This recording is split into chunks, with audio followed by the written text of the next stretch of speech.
of Health, Sheikh Dr. Basil Sabah, announced on Tuesday two COVID-19 patients recovered, bringing total number of such cases in the country to 105.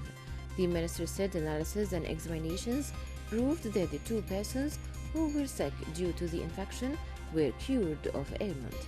The pair will be transferred to the rehabilitation ward at the hospital specialized for coronavirus cases, pending their discharge over the next few days. The Kingdom of Saudi Arabia announced 4 new COVID-19 deaths as the total number of confirmed infections rose to 2,523.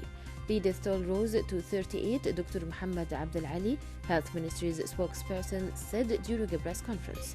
The spokesperson announced 63 new recoveries, pushing the total number of recovered patients to 551.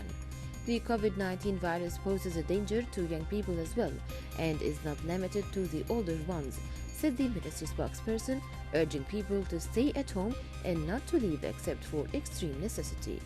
The spokesperson said that Saudi authorities are sparing no effort in the fight against the coronavirus pandemic, putting in place all necessary preventive measures and quarantine instructions to ensure everyone's safety. British Prime Minister Boris Johnson was fighting worsening coronavirus symptoms in an intensive care unit on Tuesday, leaving his foreign minister to lead the government's response to the accelerating outbreak.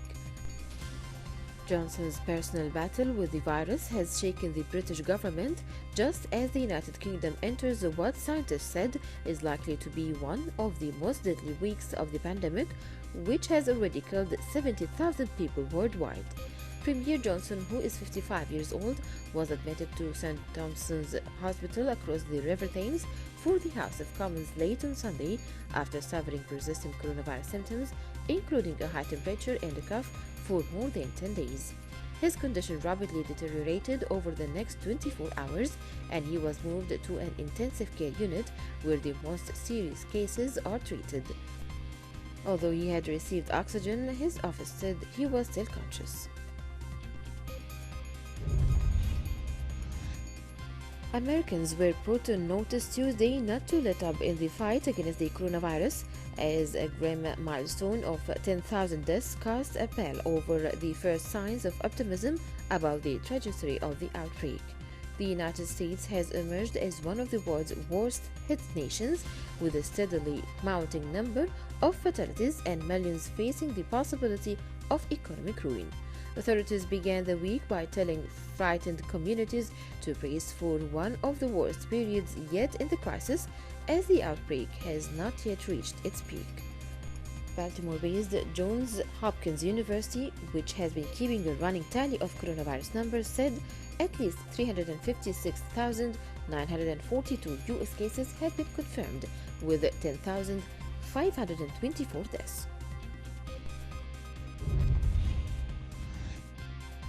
As part of measures to halt the spread of COVID-19, the Turkish Defense Ministry announced on Sunday that it would decrease troop movements in Syria.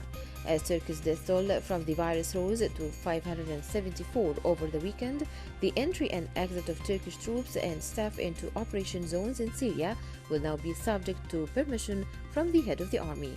All Turkish borders with neighboring states have also been sealed. Before the outbreak of the virus, Turkish forces had bolstered their deployment in northern Syria earlier this year in rebel-held Idlib.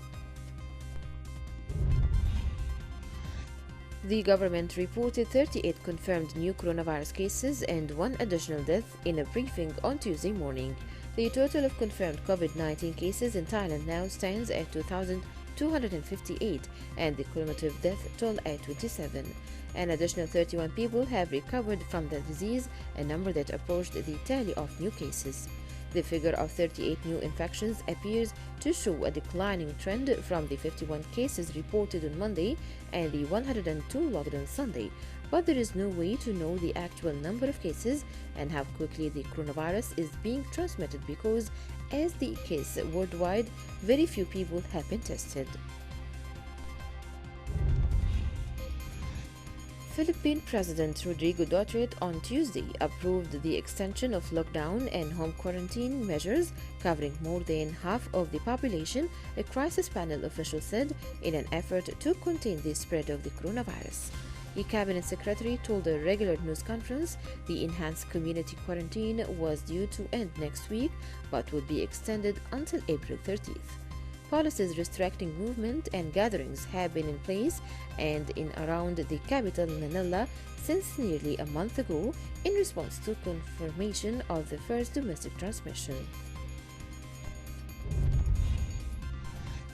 Mainland China reported on Tuesday a drop in new coronavirus cases after closing its borders to virtually all foreigners to curb imported infections, while the central city of Wuhan, epicenter of the outbreak, saw no new deaths for the first time.